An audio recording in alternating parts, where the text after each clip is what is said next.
Hey, hey. So the 106 patch finally came, and then 107, and now 108. Hopefully, we'll be able to start a campaign where we can keep our save file. I already did one start in 106 and one in 107, but 108, I'm feeling lucky. I'm feeling lucky. I started in 1890, but to be honest, it's killing me watching these battles in the 1890s, where I spent 2 real-time hours watching the ships of the era try to hit each other and fail to do that. So I'm going to start in 1910 because battle starts to get a lot more decisive and it's a bit quicker. So let's go with that. And also hard. At Legendary, the AI tends to get a lot of ships, and I'll just keep that difficulty because it's not really harder; it's just more tedious. Even if the 108 patch mentioned that it is trying to curtail it by increasing the upkeep cost of ships by 30%. So let's see if that has any effect. I'm going to keep it at the historical, but we are going to create our own because that's why I think that's why we're all here, why we really like this game. It's some autistic fun for people like me, and it's what separates it from other ships of its kind.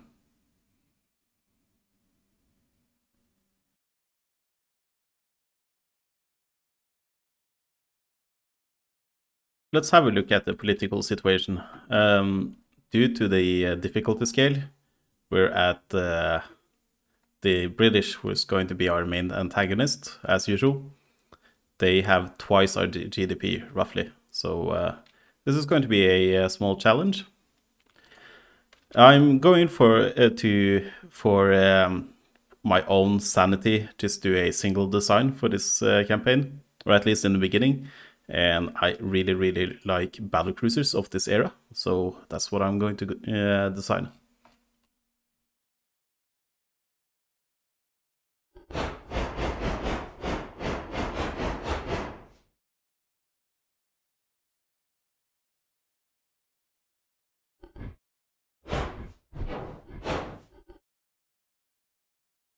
So of the guns available to us, the 14-incher is just going to take up way too much weight, so I don't think that's reasonable. And it's also a Mark 1 gun, which means it's going to be, look at this, the fire rate is less than half of the 13-incher. So the question is here is if I'm going with a 12 or a 13-incher.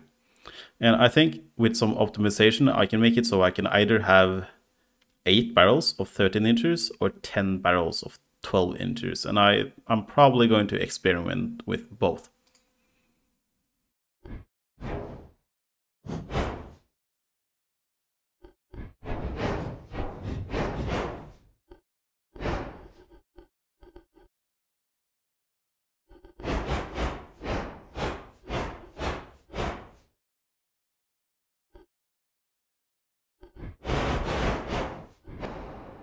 Yeah, the 4 offset is going to be too bad with something in those slots.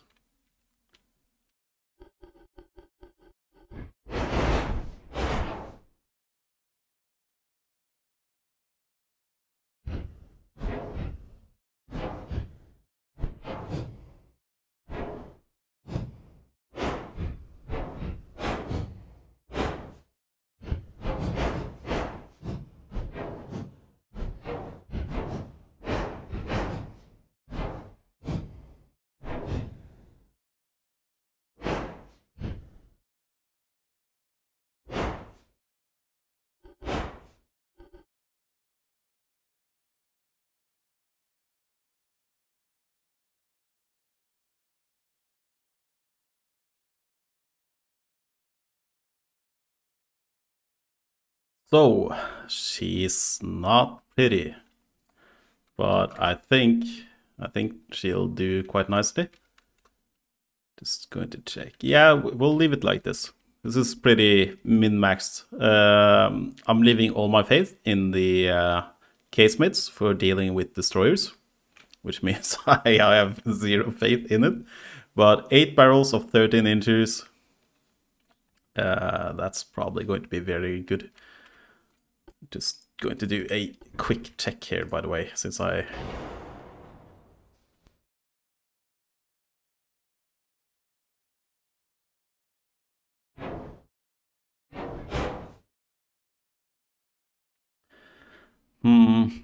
So this is the trade-off. I think that the 12 incher is going to be a slightly more hit accurate. Its rate of fire. Now let's try with the 13 inches. I think it's still within you know, the min-maxing that it's better to hit punch harder with those. So this ship is not going to be, you know, it's not going to be a pretty ship. This center section here is pretty, you know, it's not nice looking. And especially this floating barbette. Well, let's try this.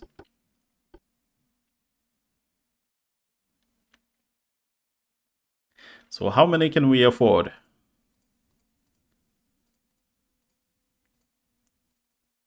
Okay, so I like to build these in groups of 3, so that will come out to 18.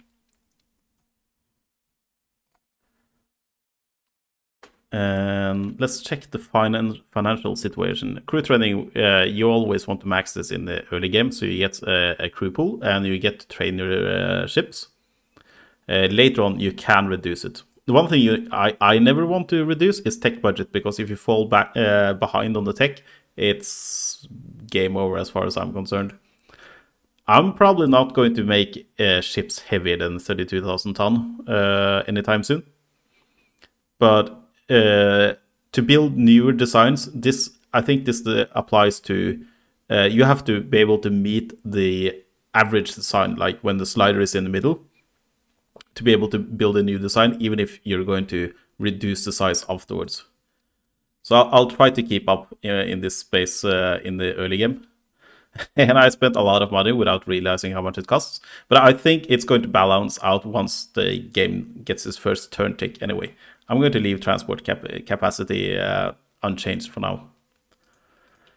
Okay, which techs or low-hanging fruits on the tech tree are we going to get in the beginning?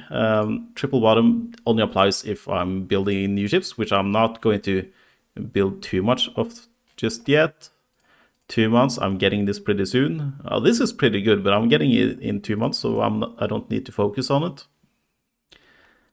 Explosives, same deal, I'm getting it in 2 turns. So what I want to get at this point is, oh, we already have post 2D stabilization as well. I want to focus on the control station, because in the 1910s, you start getting a lot of really, really good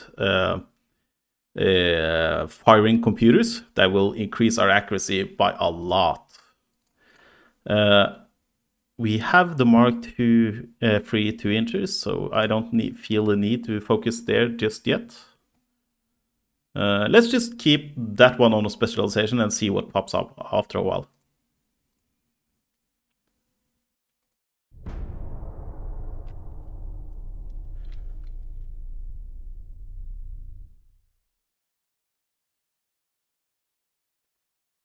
It's the first turn. I want to consolidate all my ships in the North Sea. The British never go to the Baltics, and Russia isn't in the game yet.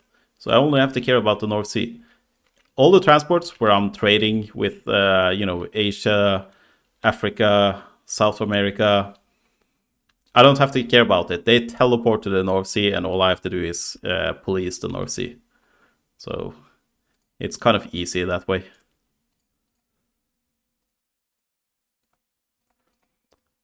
I don't need to think too hard about which ship I'm sending where in the beginning. Just use a turn or two to stabilize this.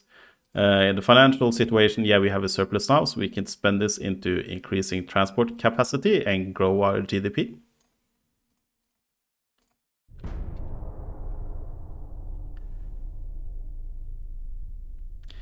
And the Brits are antagonizing the Italians and the Austrians.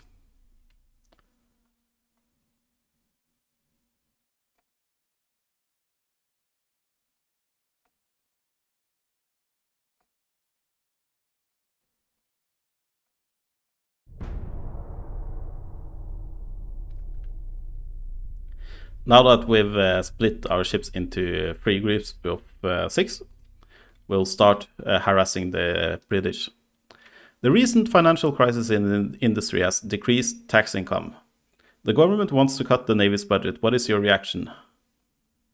I mean, I can take the naval prestige hit. I don't care about that. So we got the rangefinder, coincidence rangefinder 3, which is pretty good. Other than that, it's all I care about right now is control station. I want to get all those cool mechanical computers. So the question is, how do we antagonize the British? We have more ships in this area right now, or more tonnage, or however the game calculates power projection. So let's just see if we can piss them off by putting our ships into the sea.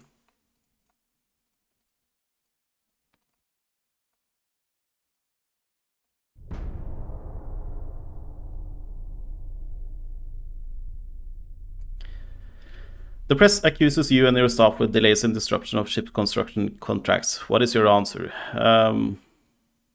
My answer is that I'm taking the prestige hit.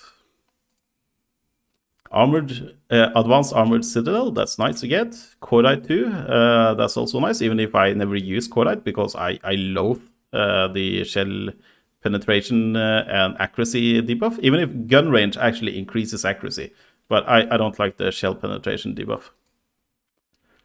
Okay, so to get the Brits to be annoyed at us, we don't... You can see the power projection is roughly the same here. But if we move one of our fleets to the Irish Sea, that's going to piss them off royally. We can do the same in the English Channel and do it even faster, but then we're going to piss off the French as well. I don't know about you, but the history has taught us that fighting, multiple countries at the same time usually doesn't end up well. Yeah, so we're generating some animosity with the British. And since we started at such a high level, it shouldn't take too long to get to war. At a press conference, a journalist asked you if you consider French Empire as a possible enemy for the future. What is your answer?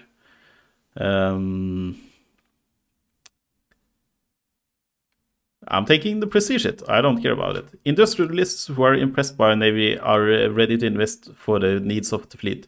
What is your answer? I want to increase the GDP, and we're taking more prestige hit. It's not a problem. Torpedo propulsion increases, improvements. That's good, even if I'm not using torpedoes.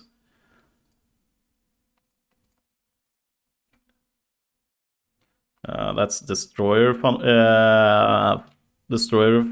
We don't need that just yet because I'm not using destroyers. Yeah, I'll check back in here later. And just what is the situation here? Minus 77, that's good. Minus 80 with the French. The French is probably going to go to war with me, even if I'm trying to keep them out of my way. The government is interested to know if you could guarantee victory over British Empire in an upcoming war. And we have to pick the choice that gives us maximum animosity with the British, even if it gives me unrest. Yeah, here we go. Dryer fire control table. This beauty gives us plus 2.5% aiming speed, plus 5% base accuracy, plus 5% long range accuracy, and minus 10 on some weather conditions. I really love these mechanical computers, and I'm going to stay on control station until I get back to researching towers again, because around this era there's a lot of these good firing computers.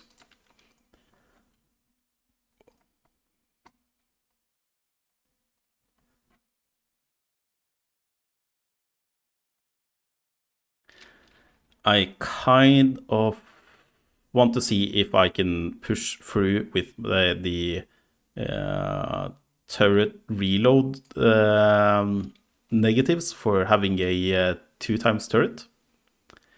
I'm not sure if it's a good use of my research, but at least I want to just push and see what is the next one coming.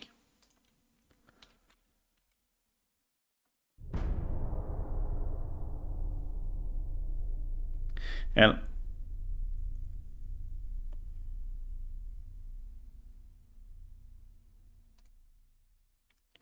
during a state dinner in the Austro-Hungarian Empire, there was a heated discussion between our ambassador and members of Austro-Hungarian Empire's government. The Prime Minister asked you how you would best handle this embarrassing situation. I'm going to go completely jingoistic and tell them that our ambassador was trying to defend our country's rights. I don't care about other countries, how they think about me, because it's just a pain to have allies in this game. They just cause you to lose wars that you don't intend to fight. Okay, the British will go to war with us in like 2-3 months.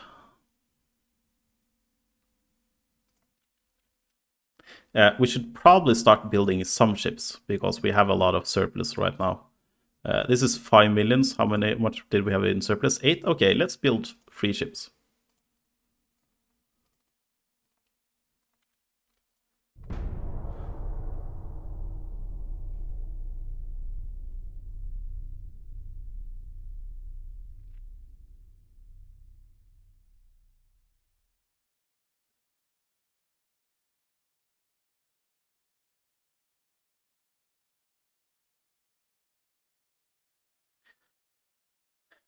Tension is increasing. The Brits are pissing off everybody. I can see them in every single tab here. Other than that, not much is happening.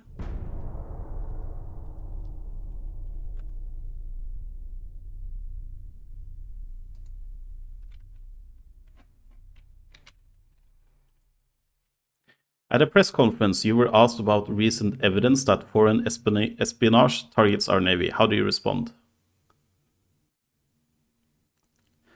Well, my prestige is starting to take a hit, but I don't mind.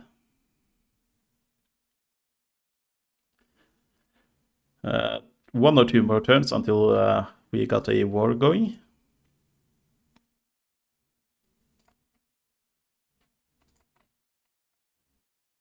We don't need to focus on the Mark III free interest just yet.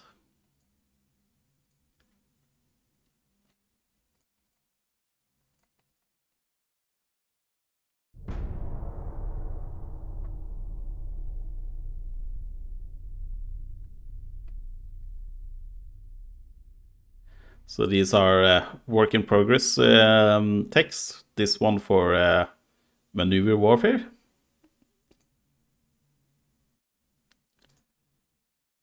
Okay. One more turn then, I presume. Interesting news. French Empire warns their head of Admiralty Charles Toucard for his excessive naval expenditures. He may soon replace if he continues to underperform. So the last patch, they changed the upkeep by plus 30%, which is a lot, and it is highly possible that the AI doesn't really balance its spending contra what it's actually using or needs. We have a surplus of plus 8, so I'm going to build 3 more battle cruisers.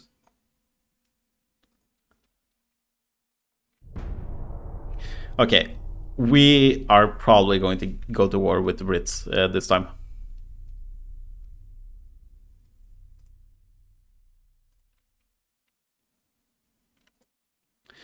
A serious incident has occurred which involves the British Empire. One of their profound politicians was assassinated in cold blood, and their government accuses us that we are behind this. They ask for humiliating concessions to forget the matter. How should we respond? In true jingoistic matter, they are asking for trouble. We should never accept this accusation. Prepare for war, if that's what they want. Okay, we need to evac from the RSC. We need to spend our energy protecting the North Sea until we can take out a reasonable chunk of the British Navy. Our budget jumped up by quite a bit, and we're going to build some ships, but we shouldn't go too crazy, I think. I think 6 more is a good idea. Okay, so we already know that our first battle is going to be a meeting battle, and meeting battles are huge. Battle of Jutland tier engagements, and it's going to mentally drain me, I think. Oh no, so the French want to join into this war. They usually do, but there's nothing I can do about it. Okay, so we are. Oh, this is pretty good for me, I think. These are 6 battle cruisers, and I'm facing 1 battleship and 2 battle cruisers against some screen. They have 14 inches, though. That is a that's the difference, though. So they are outgunning me, like in terms of caliber, but I have twice as many capital ships. Okay, I'm just going to do a cut here just for ease of editing. Okay, let's see how bad this is.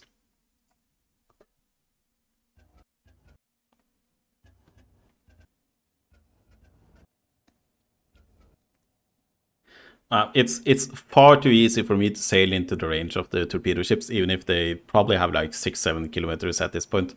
So I'm going to try to stay at around 10 clicks out and harass them.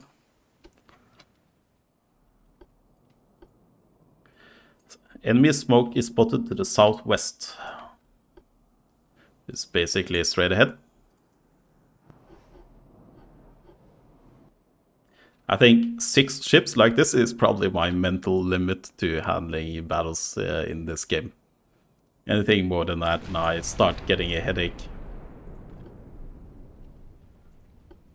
Okay, we have some solid hits to in the well, solid hits. It's not like I can see it on its HB or floating bar, but at least I hit something.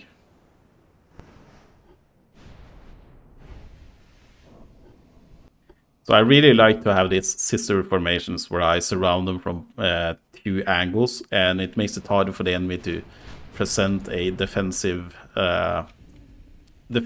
angle towards me.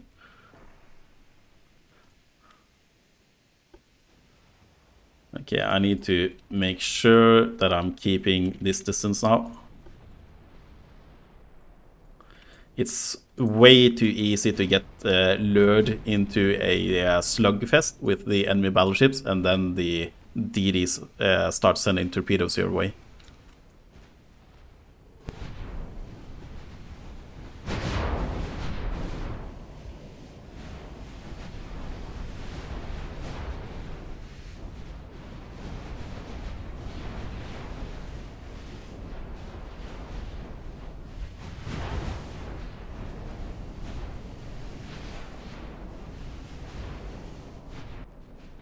It's very tempting to just go 5 speed right now, but it's there's a lot going on even with this low unit count, so 3 is pretty good right now. But I wish I could just set whatever I want, because sometimes the battles can drag on for a long time. Okay, let's see, now that we identified the enemy ships there.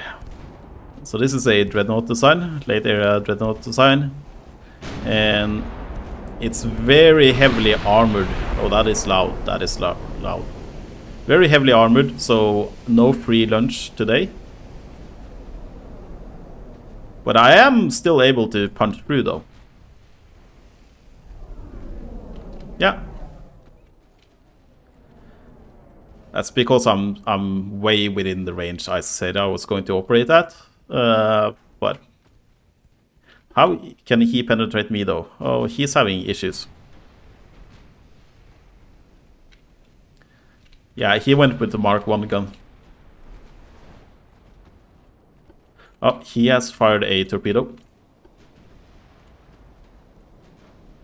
It's just one of these side launchers, I think. Yeah, but they are still torpedoes and they are range of 6 clicks. I still need to respect that.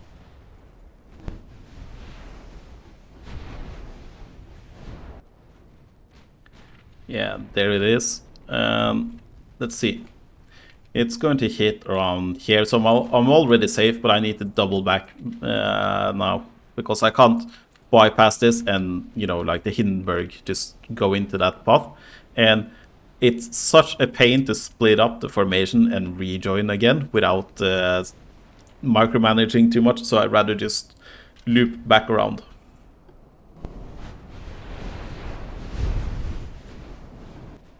Yeah, this is going very well, actually. In the campaign I tried before this, I tried a different design and started brawling with these guys, and I always had the initial upper hand, but then their screens just started hammering me with torpedoes. Yeah, let's just kill this cruiser here.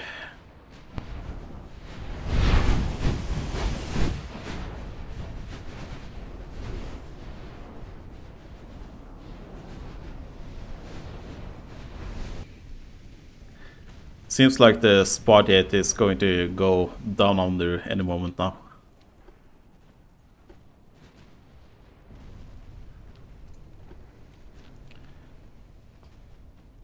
And this is what the battle cruisers are meant to do, hunt down especially the armored cruisers.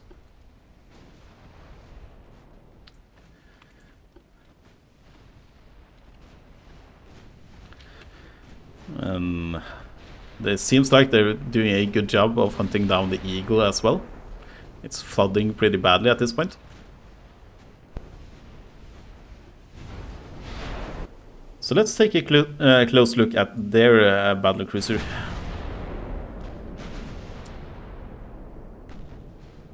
Their speed is nearly the same as mine, so... oh, that is loud. Good job on the AI for doing roughly the same as I'm doing. And they're decently armored as well. So, you know, it's not the worst I've seen from the AI. And they outgun me as well.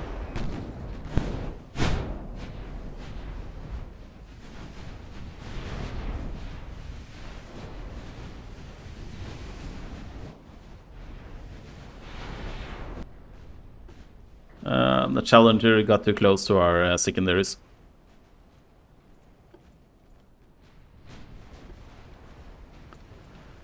Ah, torpedo in the water.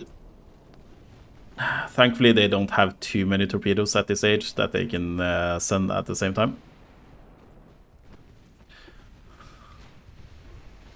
At least not the light cruisers. The DDs can still surprise you.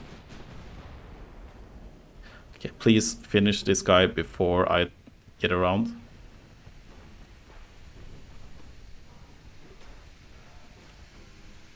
Yeah, I need to use my main guns here. Come on, please, please. If he has a second launcher, I might be in big trouble now. Ah, but he is having a significant emotional event right now.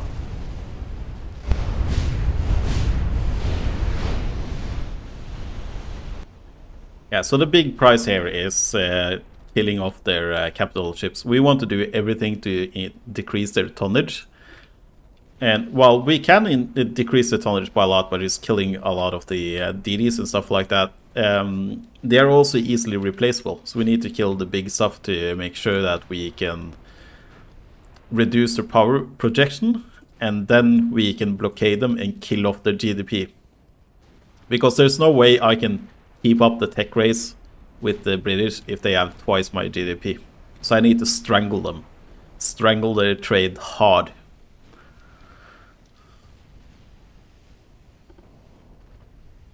Yeah, the Eagle has seen better days.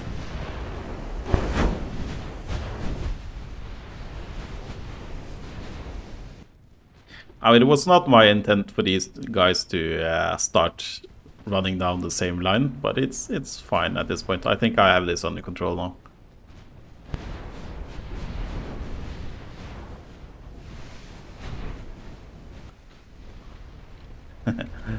And this deity is in the way. If you don't know in this game, while the hits are calculated, so no matter what happens, if I fire a shot at a ship that is speeding along and doing like 360 and 90-degree turns and everything, if you roll a die and it's within the hit percent, you will hit that ship no matter what. So the shot will actually track the ship, but it will also it also has this hitbox, so it will hit ships that comes in between. So it's very easy to, if you shoot at a ship that is in behind another ship, then it's very easy to hit the ship in front of it, because it's a different mechanic than the hit percentages that you get here. Okay, we need to turn in. But yeah, this is looking like a mop-up situation. Far better than the designs I had in my previous campaign. I don't have a headache anymore. I had in the previous campaign.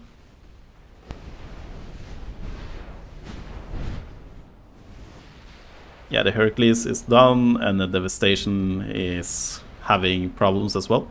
Yeah.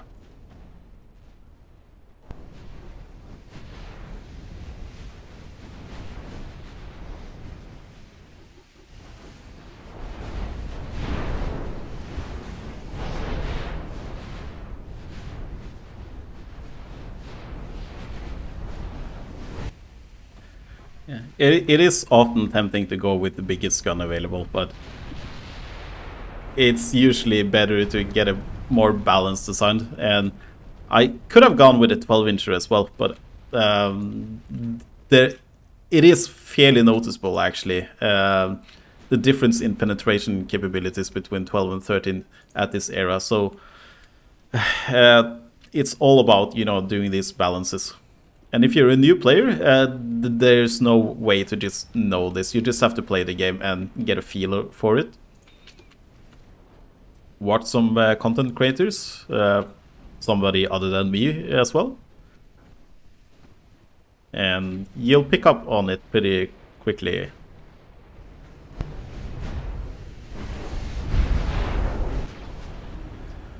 Yeah, I think the British is... I wonder, in the previous campaigns, when I have 1 or 2 battles like this, the AI is very quick to try to, you know, surrender. But we need to strangle the British, so I'll try to keep this up as long as I can.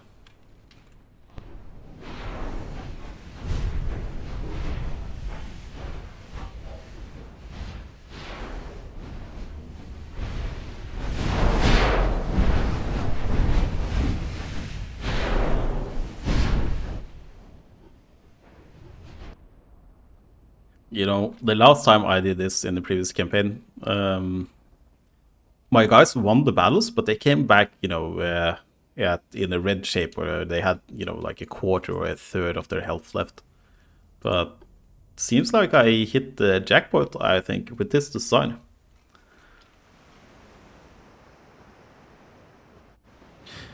And it's weird that I managed to do that, because the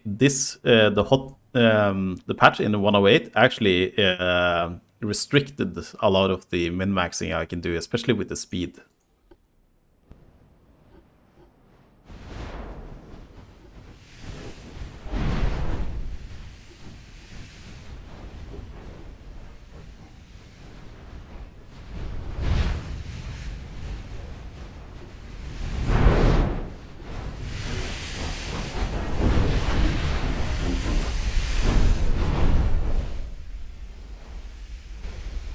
$10,000 crew losses in a single battle. That's pretty significant.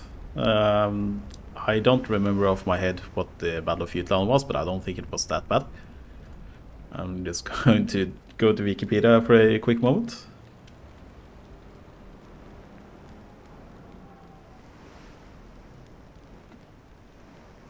Yes, so the British lost 6,000 sailors during the Battle of Jutland. This is 9,000, so this is pretty devastating.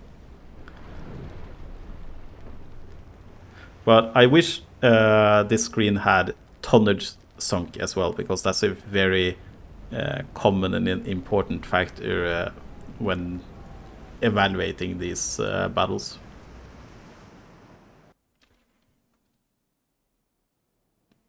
Yeah, you can see there, only after one battle the British are suing for peace.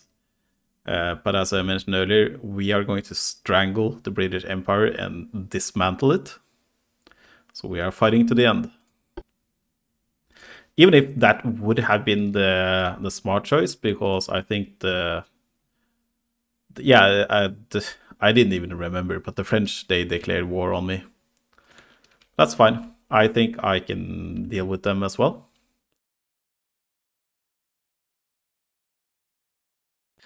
I think this is a good place to end this episode. Hopefully the game save file will survive the coming patches.